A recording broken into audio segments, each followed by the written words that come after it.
할렐루야. 아멘. 우리가 우리 성도님들의 숫자가 많지는 않지만 옆에 계시는 분들과 뒤에 계시는 분들과 잠시 인사를 좀 나누도록 하겠습니다. 할렐루야. 할렐루야. 자리 옮기셔도 괜찮으니까요. 서로 인사를 좀 나누시고 허기를 하실 수 있는 분들은 허기도 하시고요. 대단히 감사합니다. 오늘 3월 첫 번째 주일 예배를 드리게 되고요. 어제는 우리 한국이 일제 치하에 있을 때 1919년 3월 1일 김인현 3월 1일 3.1운동이 있었던 그런 날이기도 합니다. 뜻깊은 날입니다. 26주년 우리 동부 제1장로교회 창립 기념주의를 위해서 여러분들이 지금 금식하시면서 기도하시고 계시죠? 네. 주보에 순서가 나와 있는데요. 혹시라도 여기 주보에 본인의 전함이 빠져 있는 분은 저에게 말씀해 주시기 바랍니다. 제가 기록해서 찾이도록 하겠습니다. 그래서 혹시라도 또 잘못 요일에 시간에 기재가 되어 있는 분들은 저한테 얘기해서 변경을 하셔도 좋겠습니다. 그래서 지난주 한 주간 이제 우리가 릴레이 금식 기도에 참여하게 됐고요. 앞으로 3주 동안 더 계속해서 기도회를 갖도록 금식 기도를 할 수 있도록 그렇게 하겠습니다. 성경 통독, 금주의 성경 통독 주보 안에 매 주마다 일주일에 이제 읽으셔야 될 그 분량의 성경 구절을 제가 기재를 지금 하고 있고요. 드디어 오늘부로 요한계시록 신약 성경의 마지막 22장이 종료하게 되고 내일부터는 새롭게 창세기부터 시작이 됩니다. 1장, 2장, 화요일 3장, 4장 이렇게 해서 하루에 2장씩 이렇게 하도록 되어 있는데요. 이걸 쭉 따라 하시다 보면은 1년 안에 신구약 성경 66권을 일독을 하시게 됩니다. 충분히 더 남습니다. 날짜가. 그렇게 되니까 한번 시도해 보시면 좋겠습니다. 이 성경 통독은 여러분들 이게 하나님의 말씀이다라고 생각해서 그래도 되지만 구약 성경 특히 읽어보면 우리네 삶에 일생이 여기 다 담겨 있습니다. 대하 드라마 보는 것보다 훨씬 더 흥미진진한 내용들이 이 구약 성경에 아주 무궁무진하게 있습니다. 여러분들이 그 맛을 좀 들리셔야 됩니다. 성경 읽으시면서 이게 하나님 말씀이 뭐 이해도 되지 않고 이거 아니에요. 집중해서 읽다 보면 이 말씀 속에 빨려 들어가게 되고 이제 성경 통독 1, 2장이 너무 짧습니다. 한 3장 정도를 하루에 분량을 좀 내려주십시오. 이런 말씀이 나온다고요. 그런데 어떤 분들은 이거 따라서 하지도 않고 그냥 계속 또 읽고 또 시작하고 읽고 또 시작하고 그것도 부족하니까 또 필사하기 시작하고 필사 다 끝내놓고 또 자기가 좋아하는 성경책 권을 택해서 또 다시 시작하게 되고 또 하게 되고 또 하게 되고 여러분들의 삶 가운데 놀라운 기적을 경험하게 되십니다. 여러분들. 아멘. 네, 제가 빈말이 아닙니다. 산 증인입니다. 놀라운 기적을 말씀을 통독하는 가운데 여러분들 경험하게 됩니다. 삶의 변화가 일어나게 됩니다. 마음속에 있는 근심과 걱정이 사그러집니다. 아멘. 그리고 이 땅에 사는 동안에 필요한 꼭 있어야 될 것들 하나님께서 공급해 주시는 것을 여러분들이 경험하셔야 됩니다. 말씀을 통독하는 가운데 아멘. 꼭 한번 내일부터 시작되어지는 구약성경 창세기 1, 2장부터 꼭 한번 트라이 해보시면 좋겠습니다. 다음 주일에 이제 3월 두 번째 주일이 되게 되는데요. 썸머 타임이 시작이 됩니다. 그래서 평상시 때처럼 여러분들이 오시게 되면은 예배가 다 끝나고 우리가 밥을 먹는 시간이 되버립니다. 그러니까 1시간을 잠을 덜 자야 된다라고 하는 말씀입니다. 빨리 나오셔야 된다라고 하는 얘기입니다. 꼭 뭐 다 요즘은 뭐 스마트폰이 자기가 알아서 시간을 척척척 바꿔줍니다만은 또 스마트폰에 숙달이 안 되신 분들은 그냥 저는 아날로그 시계를 보고 1시간 늦게 오셨다가는 큰 아주 대형 사고가 납니다. 예배 다 끝나면 들으시게 되니까. 여러분들 우리 동부 제1장로교회는 제가 굳이 말씀드리지 않는다고 할지라도 잘 하시리라고 이렇게 믿어 심치 않습니다. 사도신경으로 우리 신앙을 고백드리시면서 우리 예배를 시작하도록 하겠습니다. 전능하사 천지를 만드신 하나님 아버지를 내가 믿사옵나니 그 아들 우리 주 예수 그리스도를 성령을 인자사 주님을 안내하시고 본디오 빌라도에게 고난을 받으사 십자가에 못 박혀 죽으시고 장사한 지 사흘 만에 죽은 자 가운데서 다시 살아나시며 하늘에 오르사 전능하신 하나님 편장에 앉으시다가 산자와 죽은 자를 심판하러 오시리라. 성령을 씻사오며 거룩한 공회와 서로가 소통하는 것과 죄를 사하시는 것과 몸이라 씻는 것과 영원히 사는 것을 믿사옵나이다. 아멘. 그 크신 하나님의 사랑 말로나여 영원하네 저 높고 높은 별을 넘어 일하고 낮은 땅 위에 새로운 영혼 구하여 그 아들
자 누구오며 세상에 사는 자 누구입니까? 정직하게 행하며 공의를 실천하며 그의 마음에 진실을 말하며 그의 혀로 남을 허물하지 아니하고 그의 이웃에게 악을 행하지 아니하며 그의 이웃을 비방하지 아니하며 그의 눈은 망령된 자를 멸시하며 여호와를 두려워하는 자들을 전제하며 그의 마음에 소원한 것은 해로울지라도 변하지 아니하며 이자를 돈을 보여주지 아니하며 아니하며 뇌물을 받고 무죄한 자를 해하지 아니하는 자이니 이런 이런 일을 행하는 자는 영원히 흔들리지 아니하리이다. 아멘. 자리 앉으시겠습니다.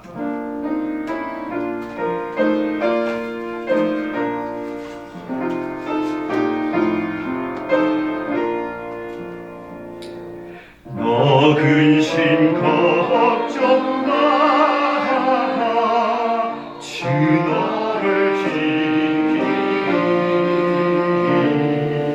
고난의 밑에 가라 주 너를 지키리 주 너를 지키리 아무 때나 어디서나 주 너를 지키리 늘 지켜주시리 어려워 나신 때에 주 너를 지키리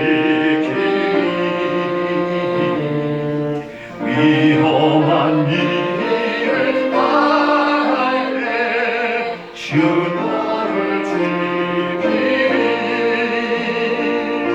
주 너를 지키리 아무 때나 어디서나 주 너를 지키리 늘 지켜주시리 못을 건드리지 마시고 주 너를 지키리 구하는 것을 주시며 주 너를 지키리 주 너를 지키리 아무 때나 어디서나 주 너를 지키리 늘 지켜주시리 어려운 시험 당해도 주 너를 지키리 구주의 품에 안겨라 주 너를 지키리 할렐루야 주 너를 지키리 아무 데나 어디서나 주 너를 지키리 늘 지켜주시리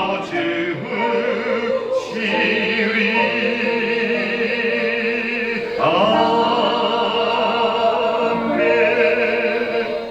하셔서 여러분들 주신 예물을 봉헌하도록 하겠습니다.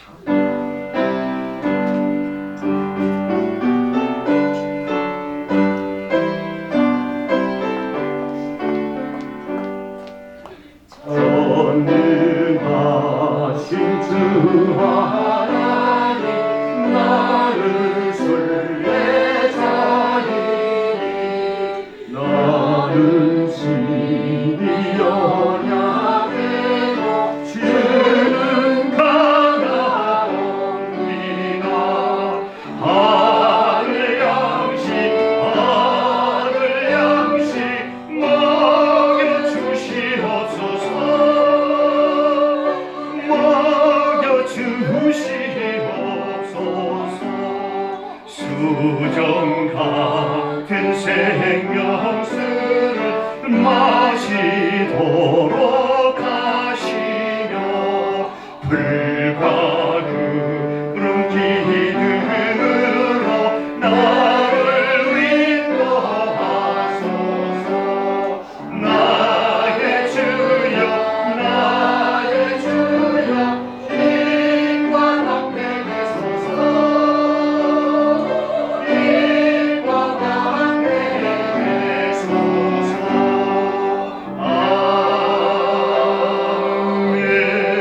아멘. 자, 자리에 앉으시겠습니다. 오늘 저희들에게 주시는 하나님의 말씀은요, 구약성경 사무엘하 9장 1절에서 8절에 있는 말씀을 교독해 보도록 하겠습니다. 다윗이 이르되 사울의 집에 아직도 남은 사람이 있느냐? 내가 요나단으로 말미암아 그 사람에게 은총을 베풀리라 하니라. 사울의 집에는 종 한 사람이 있으니 그의 이름은 시바라. 그를 다윗의 앞으로 부르매 왕이 그에게 말하되 그가 시바냐니 이르되 당신의 종이니이다. 왕이 이르되 사울의 집에 아직도 남은 사람이 없느냐? 내가 그 사람에게 하나님의 은총을 베풀고자 하노라 하니 시바가 왕께 아뢰되 요나단의 아들 하나가 있는데 다리 저는 자이니이다 하니라. 왕이 그에게 말하되 그가 어디냐 하니 시바가 왕께 아뢰되 로드발 알미엘의 아들 마디의 집에 있나이다 하니라. 다윗 왕이 사람을 보내어 로드발 암미엘의 아들 마길의 집에서 그를 데려오니 사울의 제자 요나단의 아들 무미보셋이 다윗에게 나와 그 앞에 엎드려 절하매 다윗이 이르되 무미보셋이여 하니 그가 이르기를 오소서 당신의 종이니이다. 다윗이 그에게 이르되 무서워하지 말라. 내가 반드시 네 아버지 요나단으로 말미암아 네게 은총을 베풀리라. 내가 네 할아버지 사울의 모든 밭을 다 내게 도로 주겠고 또 너는 항상 내 상에서 떡을 먹을지니라 하니 그가 저녁에 이 종이 무엇이기에 왕께서 죽은 개 같은 나를 돌아보시나이까 하니라. 아멘. 우리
속담에 이런 말이 있습니다. 원수는 물의 색이고 은혜는 돌의 색이라, 이런 말이 있습니다. 은혜는 돌의 색이고 원수는 물의 색이라라고 하는 말입니다. 오늘 설교의 제목으로 원수는 물의 색이라라고 하는 말보다는 그 뒤에 있는 문장 은혜는 돌의 색이라라고 하는 그런 제목을 붙여보게 되었습니다. 이 말의 뜻은 뭐 제가 굳이 이 자리에서 설명을 드리지 않는다고 할지라도 이 내용은 다 알고 계실 줄 믿습니다. 누군가로부터 깊이 어떤 크나큰 상처를 받은 일이 있거들랑 그것을 돌에 새기지 말고 물에 새겨서, 물에 새기게 되면 어떻게 됩니까? 새기자마자 없어져 버리죠. 사라져 버리죠. 그래서 상처받은 일들은 그냥 물에 새겨서 빨리 잊어버릴 수 있도록 그렇게 하시면 좋겠다라고 하는 뜻이고요. 또 누군가로부터 크다는 그런 크고 작은 은혜는 돌에 새겨서 평생을 그 은혜를 기억하면서 이렇게 살아가면 좋겠다, 이런 뜻이 바로 은혜는 돌에 새기고 원수는 물에 새기라라고 하는 속담의 그런 뜻이 되겠습니다. 그러나 대부분 저를 비롯해서 우리 모두는 그 반대적 삶을 살아가고 있는 게 아닌가라고 하는 생각을 해보게 되는데요. 어떻습니까? 원수는 물에 새기는 게 아니라 어디서 아주 석회석과 같은 부들부들한 돌도 아닙니다. 아주 대이석과 같은, 아주 그냥 웬만한 망치로는 깨지지 않는 그런 돌에다가 그거를 새겨 넣습니다. 그래서 상처받은 것들이 아주 조목조목, 이미 상처를 준 사람은 다 잊어버렸습니다. 그런데 상처를 받은 사람은 그거를 돌에다 새겨 넣고 아주 그냥 심심할 때 그것을 끄집어내 가지고 괴로워하면서 뿐만이 아니라 그를 미워하고 증오하고 그렇게 살아가는 것 같습니다. 뿐만이 아니라 또 은혜받은 일, 참 좋은 그러한 귀한 것들, 이렇게 받은 것들은 그 돌에다 새겨서 늘 기억하고 그 감사의 마음을 갖고 살아가야 될 텐데 또 그것도 물에다 새겨서 그냥 쉽게 잊어버리고 언제 네가 나 도와줬다고 그래 라고 하는 게 우리네 삶의 모습이 아닌가, 이렇게 생각을 해보게 됩니다. 그렇기 때문에 이런 말이 있죠. 외상 후 스트레스 증후군이라고 하는, 트라우마라고 하는 게 있는데 영어로는 포스트 트라우마틱 스트레스 디소더라고 하는 그런 말인데, 뭔가 이렇게 좋지 않은 충격, 상처를 받게 되면 그것이 우리 뇌 속에 팍 박혀가지고 죽을 때까지 그게 사라지지를 않습니다.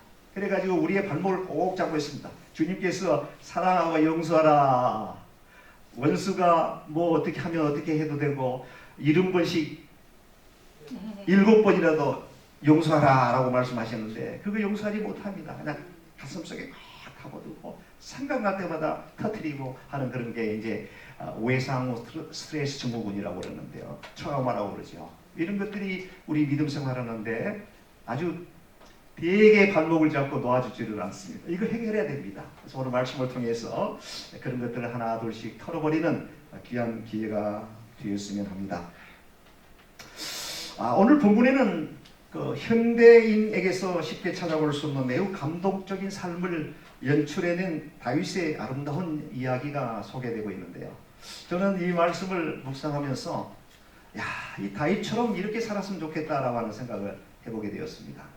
사실 그렇게 살지 못하기 때문에 이 다윗이 또 이런 삶을 살아서 이스라엘 백성들로부터 그렇게 추앙을 받고 존경을 받는 인물이 되지 않았겠습니까? 뿐만이 아니라 하나님께 무진 축복을 아주 도매금으로 받았던 인물 중에 한 분이 이 다윗이라고 하는 인물입니다. 다윗이 누굽니까? 목동 아닙니까?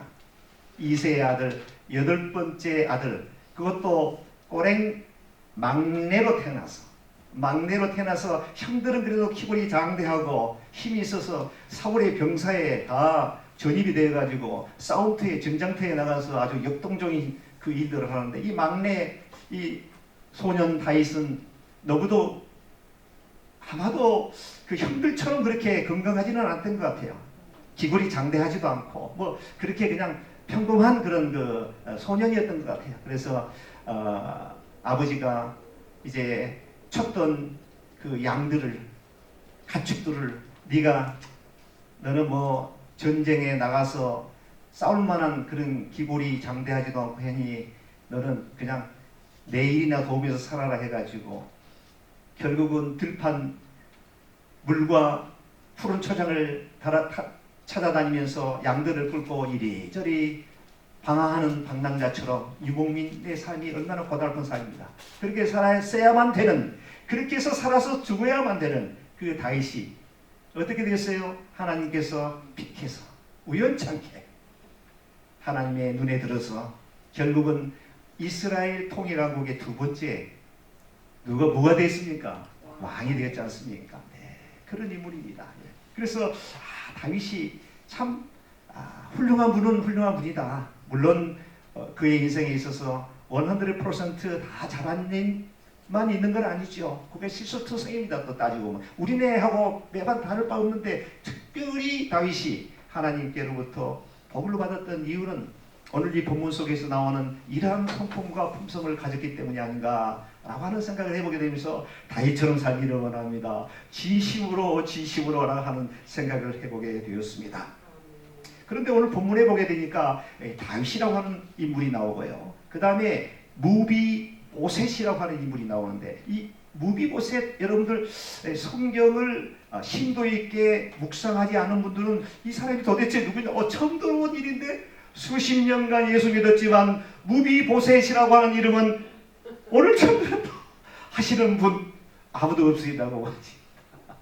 누구입니까? 누구의 아들입니까? 네? 요나단의 아들입니다. 근데 그러면 요나단은 누구야? 라고 의아하게 생각하시는 분이 이 자리에는 없을 줄 믿습니다. 다른 교회 가면 그런 분들이 많습니다. 요나단은 누구입니까? 초대왕 사울의 아들 아닙니까? 기억하십시오. 사울의 아들이 요나단이요. 그 요나단의 아들이 무비보셋이라고 하는 인물입니다. 오늘 성경에 나오는 인물입니다. 어떻게 보면은 무비보셋은 왕손의 왕가에서 태어난 사람이었습니다. 사울이 문제만 없었다면 왕의 승계는 도맡아서 왕이 될 수 있는 인물이 바로 무비보셋입니다. 사울왕의 손주요 무비보셋의 할아버지 조부모님이 바로 사울왕이라고 하는 그런 의미가 되겠습니다.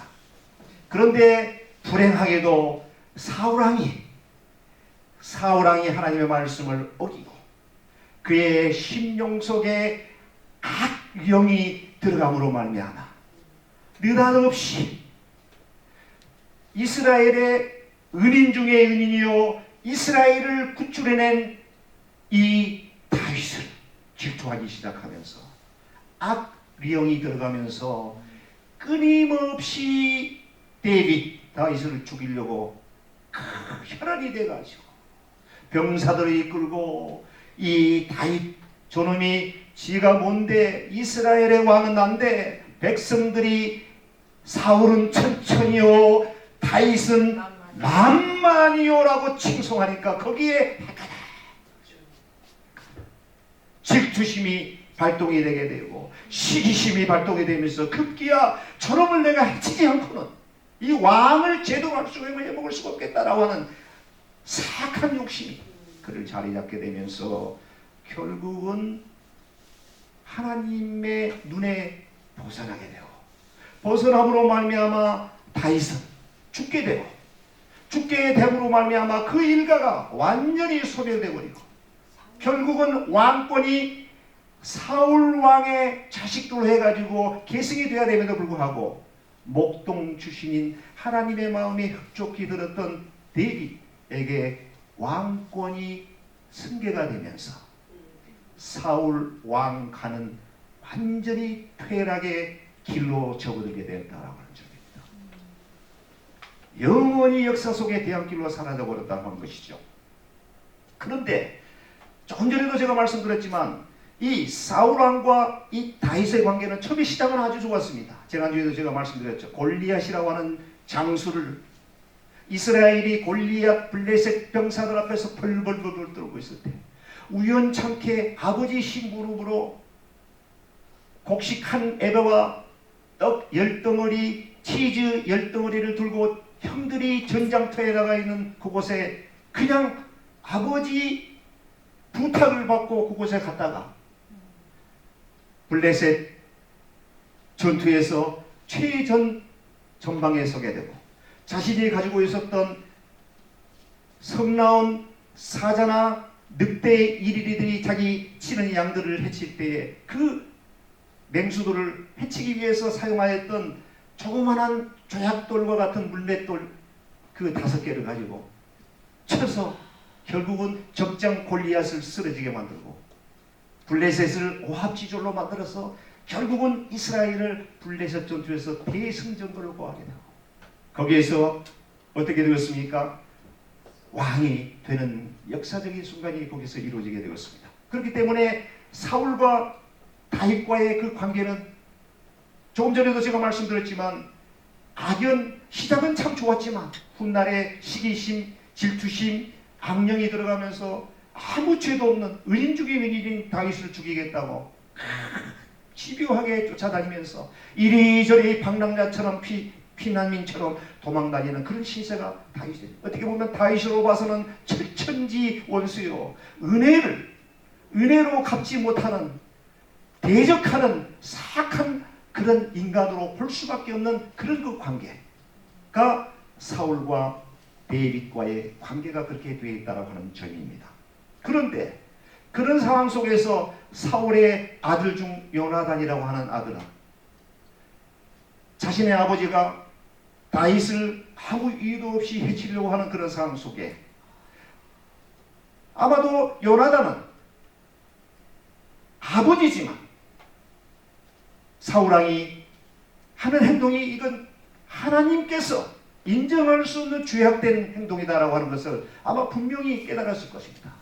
자신의 어떻게 보면 유리에 따라서 그냥 아버지의 말에 순종하고 아버지가 미워하는 데이빗을 죽이는데 앞장서야 될 인물인데도 불구하고 그것 따지지 않고 성경 말씀에 근거하여 하나님께서 생각할 때 비록 내 아버지지만 아버지가 하는 행동은 분명히 이거 불법이요 불이요 하나님께서 가장 싫어하는 것이다 라고 생각하면서 마음을 딱 중심을 잡고 누구에게 썼습니까?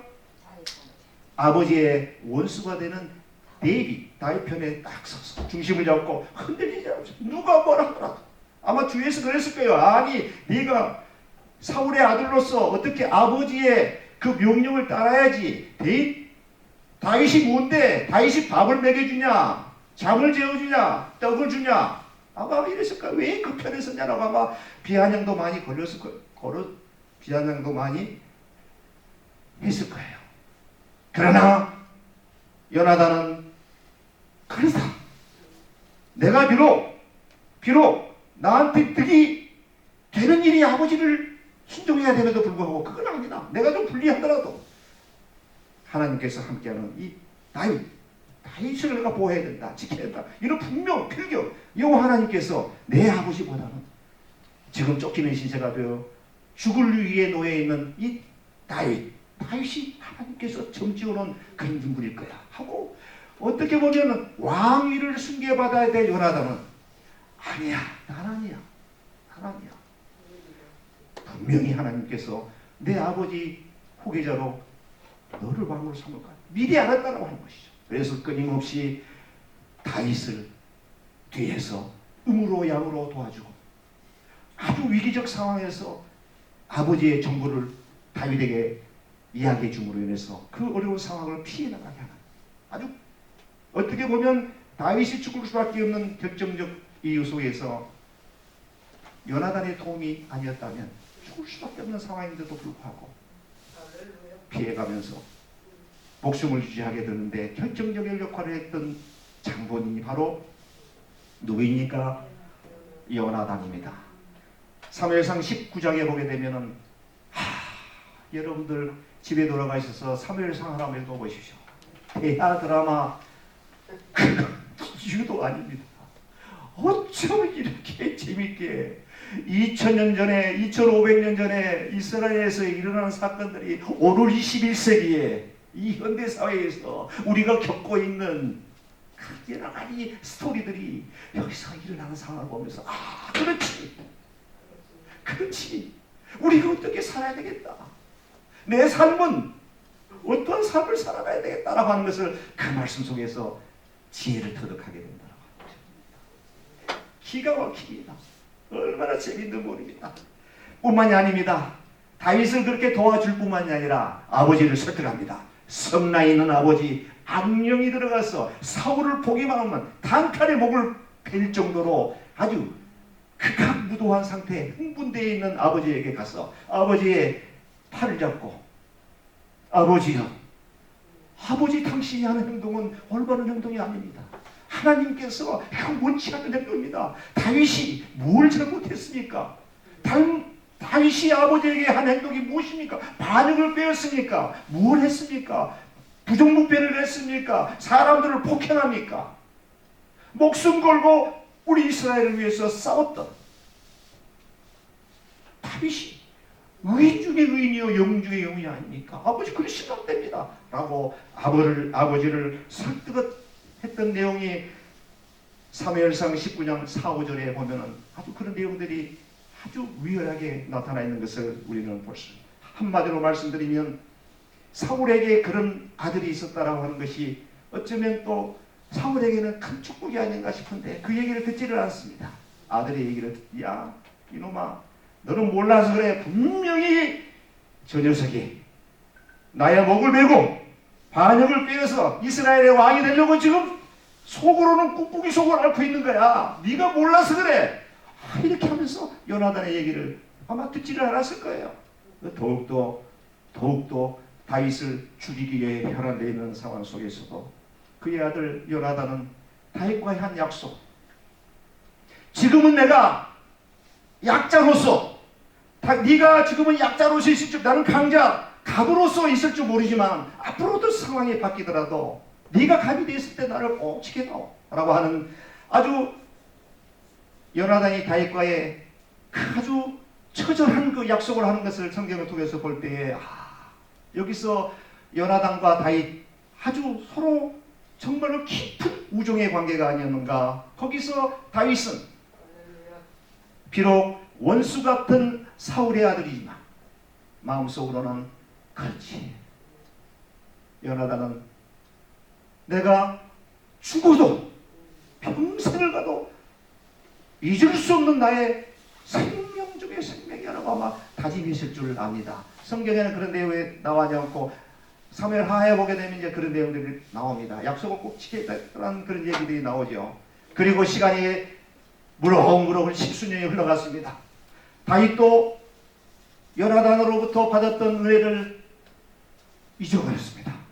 나라가 세워질 때 할 일도 많고 처리해야 될 일도 많고 아마 국사가 너무도 바빠서 그랬는지는 모르겠지만 10수년이 흘러갔습니다. 그때 가득하게 요나단에 대한 생각 자체를 하지 못했다라고 하면 그걸 목사님이 어떻게 합니까? 성경에 보면 나와 있습니다. 왜냐하면 무비보셋이 5살 먹었을 때 그의 할아버지 사울과 그의 아버지 요나단이 결국은 죽게 되죠.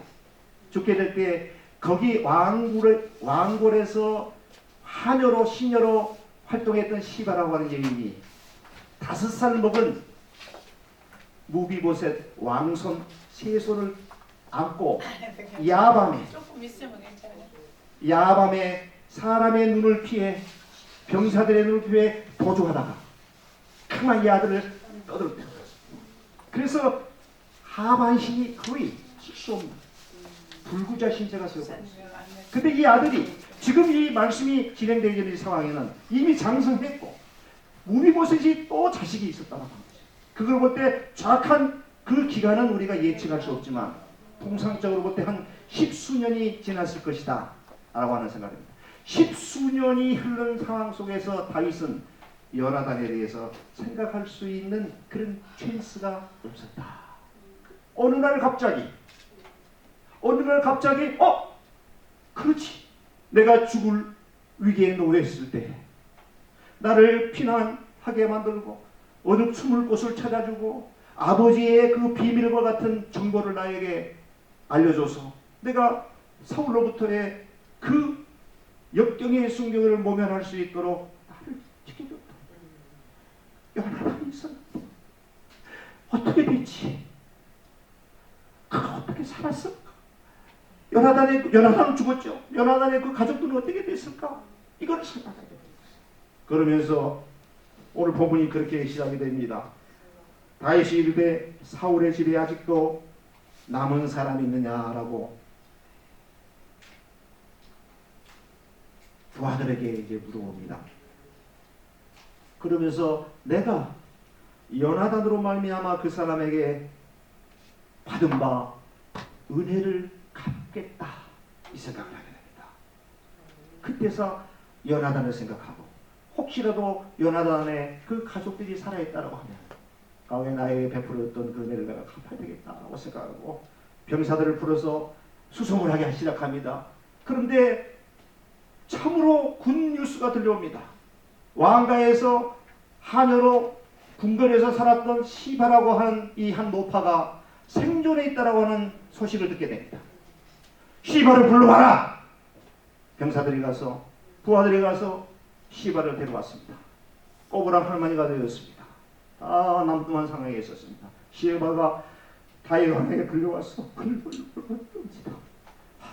나는 오늘 내가 죽는구나 라고 아마 생각했을 수도 있습니다. 왜요? 사울의 그 어떻게 보면 우리의 인간의 눈으로 보면 원수의 거기에서 같이 살았던 식솔 아니겠습니까? 시바가 다윗 왕에 불려갑니다. 다윗 왕이 묻습니다. 왕이 이르되 사울의 집에 아직도 남은 사람이 뭐라고 했습니까? 있느냐입니까? 없느냐입니까? 너 섬겨 보십시오. 왕이 이르되 사울의 집에 아직도 남은 사람이 없느냐? 부정으로 묻습니다. 없느냐? 죽었다라고 생각한 거야. 없을 것이다. 있느냐라고 물었다면 아마도 있을 가능성이 많다라고 질문자가 그렇게 던지는 질문인데 없느냐? 없느냐? 아마도 없을 거야. 그런데 한 가닥의 작은 희망을 가지고 혹시라도 살아있는 사람이 있을까? 있으면 좋겠다라고 하는 심정이 지금 다윗의 마음속에는 그렇게 묻어있는 질문입니다. 내가 그 사람에게 하나님의 은총을 베풀려고 하노니 시바가 왕께 하루되 요나단의 아들 하나가 있는데 다리 저는 자입니다 하니라. 자 보십시오. 시바의 그 답변을 보십시오. 기가 막히지 않습니까? 여러분, 예, 요나단의 아들이 있습니다. 무비보셋입니다. 이렇게 대답하지 않았습니다. 어떻게 얘기합니까? 아들이 하나 있긴 했는데 하체를 쓰지 못하는 불쌍한 아들이 하나 있습니다. 이렇게 얘기를 합니다. 무슨 코스프레라고 그러죠? 이게 코스프레.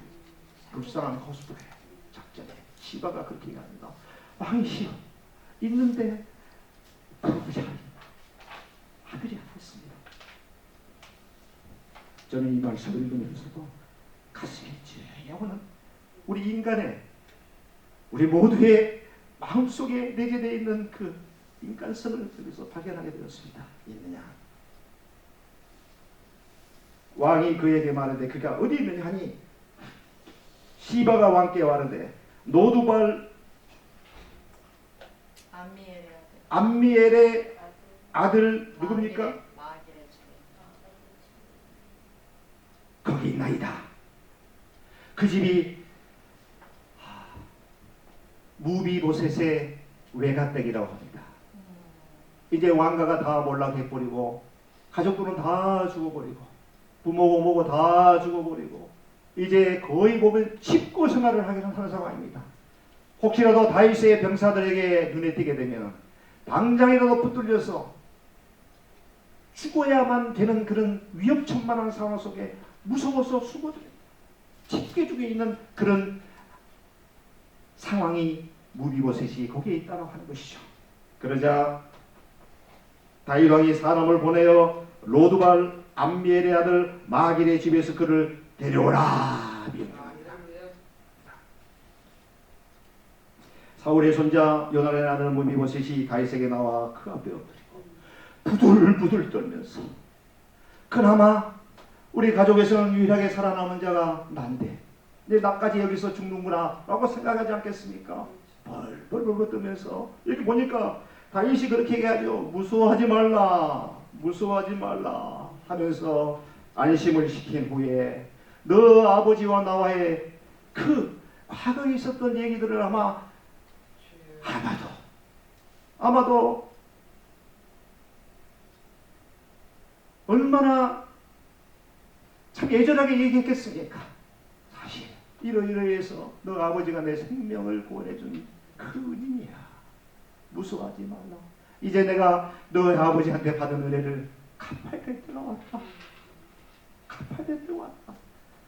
라고 얘기하면서 이제 무비보셋에게 그 은혜에 대한 얘기를 하게 되는데 9절부터 13절에 보게 되니까 오늘 설교의 본문 내용은 아닙니다만은 거기에 이렇게 나와 있습니다. 왕이 사울의 시종 시바를 불러 그에게 이르되 사울과 그의 온 집에 속한 것은 내가 다 네 주인의 아들에게 주었느니 아들이 누구죠? 무비보셋에게 주었으니 너와 내 아들들과 내 종들은 그를 위하여 땅을 갈고 거두어 네 주인의 아들에게 양식을 내주어 먹게 하라. 그러나 내 주인의 아들 무비보셋은 항상 내 상에서 모여 떡을 먹으리라 하시라. 왕과 같이 겸상을 할 수 있는 이거는 왕 자손들에게나 있을 수 있는 스페셜한 베네핏 혜택을 주게 됩니다. 그리고 사울왕이 가졌던 모든 재산을 무비보셋에게 주는 아주 엄청난 역사적인 순간이 여기 본문에 이렇게 기록이 되어 있습니다. 무비보셋이 죽을 때까지 다윗 왕 그 상에서 비록 죽은 당신의 아버지 요나단의 친구인 이 다윗 왕의 상에서 같이 밥을 먹으면서 생활하게 되었다라고 하는 점입니다.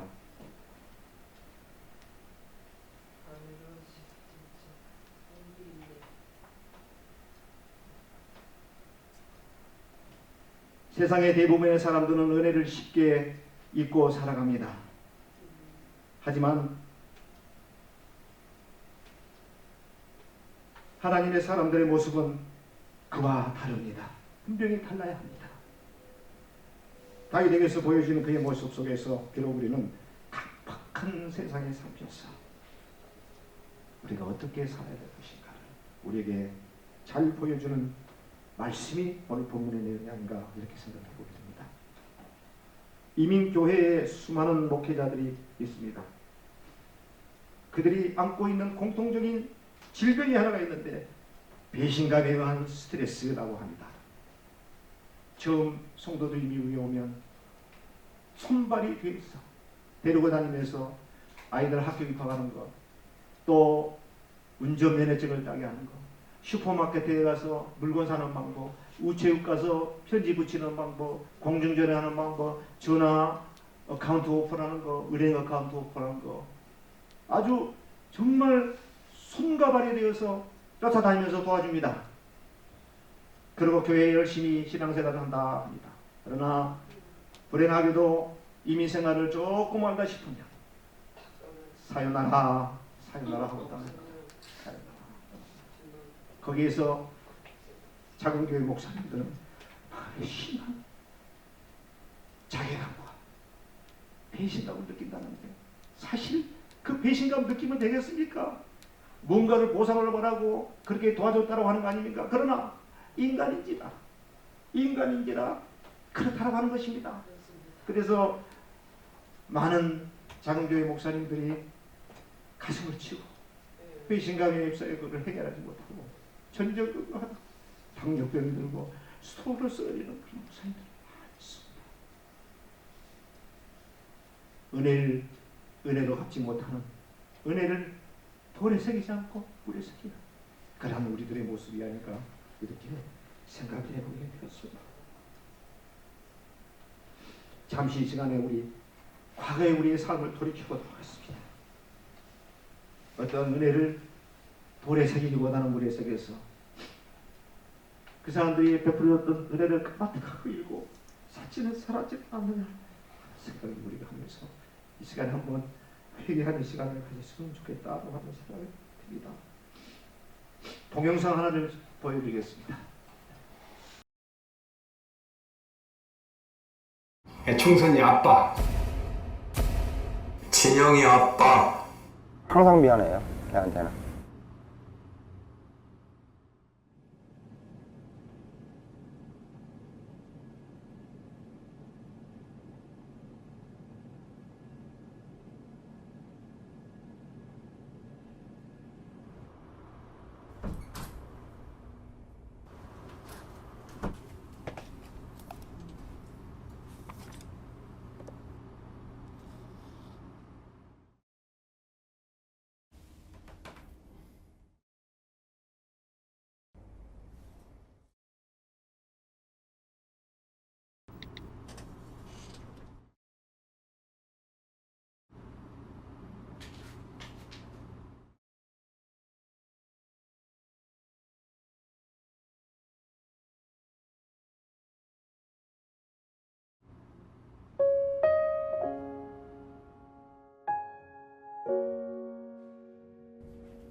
총선이 아빠, 김용봉.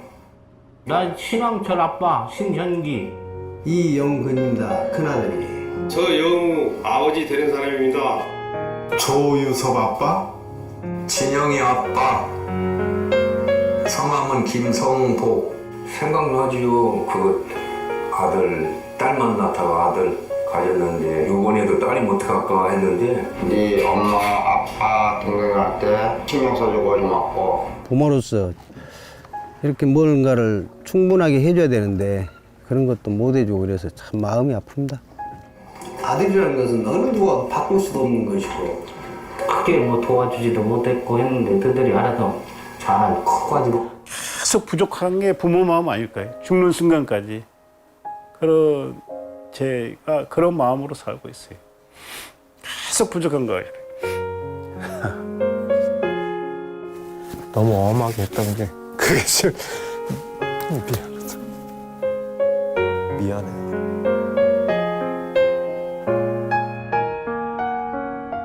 항상 내가 부족하고 항상 미안해요, 걔한테는. 미안하다 참. 모든 것이 부족하고 못 가르치고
평생 동안을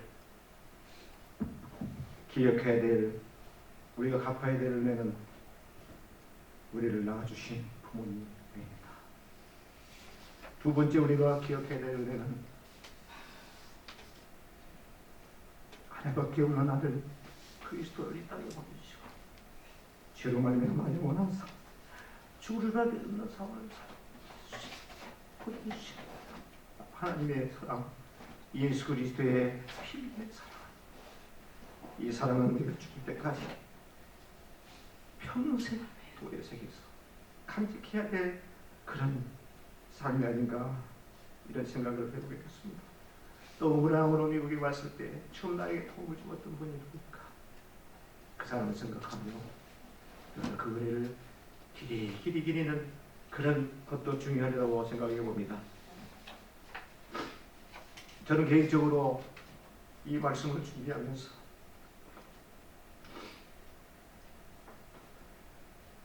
여러분들의 은혜를 평생 기억해야 되겠다 그 생각을 했습니다. 많은 교회가 있음에도 불구하고 좋은 시설의 교회가 있음에도 불구하고 예배하는 강교회가 있었습니다. 이번에 저보고 쓰시고 물질을 들어가며 하나님을 섬기고 교회를 섬기고 목사를 위해서 기도해 주셨다. 여러분들은 정말 잊지 않고 그분께서 기도했습니다. 사랑하는 성도 여러분, 다윗이 우리에게 보여준 이 고귀한 모습, 정말 저와 여러분들의 삶 가운데 영원히 기억하면서 하나님께서 우리에게 주신 또 다른 축복을 늘 풍족히 누리시는 우리 모든 동부의 가족들이 다 되시기를 주 예수 그리스도의 이름으로 축원해 드립니다.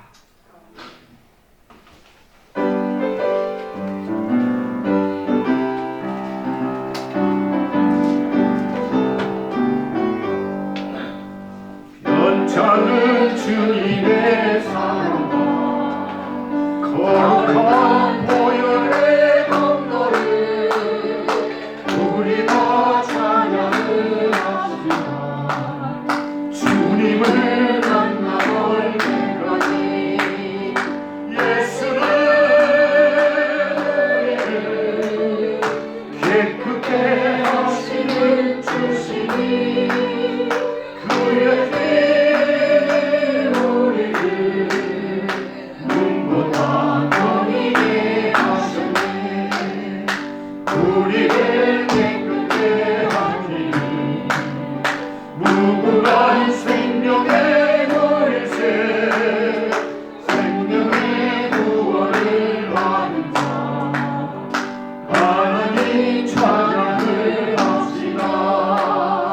예수는 우리를 깨끗게 하시는 주시니 주의 피 우리를 눈보다 더 이게 하셨네. 주여 주님의 거룩한 보혈을 날마다 입으로 간증해 눈이 서우며 나가세 천국에 들어갈 때까지 주여 주여 예수는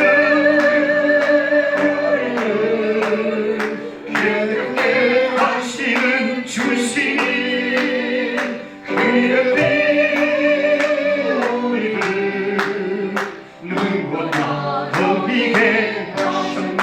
주여 십자가 단단히 붙잡고 날마다 이기며 나가세 머리에 멸류관 쓰고서 주 앞에 찬양할 때까지 예수를 주여 우리를 주여 깨끗게 하시는 주시니 그의 피 우리를 눈보다 더 이게 예수는 우리를